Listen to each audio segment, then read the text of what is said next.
I know you mentioned that the Northeast will see some remnants of Debby.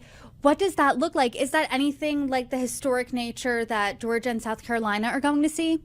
So at this time here on Monday, we don't expect it to be a historic storm for the Northeast, but there will be impacts expected probably Saturday or maybe Friday into Saturday across the Mid-Atlantic and Northeast. Debby, as we mentioned, will be a slow mover, but by Friday it should start to gain some forward speed and move off to the Northeast. It may go back offshore, but it looks like it will interact with a different storm coming through the Great Lakes, and that can spread a pretty impressive swath of rain across parts of the Mid-Atlantic, Northeast. That includes places like Pennsylvania, Maryland, the Delmarva, New York City, up into southern New England, and we could be talking about a few, maybe 2, 3, 4 inches of rain, which could be enough to cause pockets of flooding as well. And coastal areas might deal with some 40 to 50 mile an hour wind gusts, sort of like a nor'easter in many cases. So we're gonna have to keep a close eye on that this week here, and we'll be doing that at AccuWeather throughout the week, keeping a close eye not just on the historic flooding and the expected in the Carolinas, but the eventual impact to the Northeast.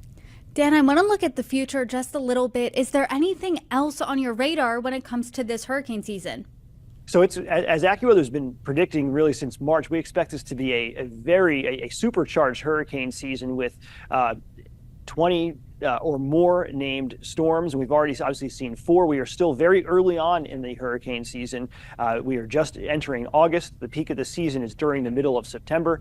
So we have a long way to go here, and we do see plenty of more tropical systems on the horizon. There's a tropical wave that's moving into the Caribbean this week, and it could develop as it approaches the Western Caribbean and maybe moves into the Gulf of Mexico come either late this week or this coming weekend. So we'll have to keep an eye on that. It looks like there's another tropical wave behind it. So we have certainly reached the point of the season now after a bit of a 3 or 4 week lull in most of July, where we have plenty to talk about here over the coming weeks.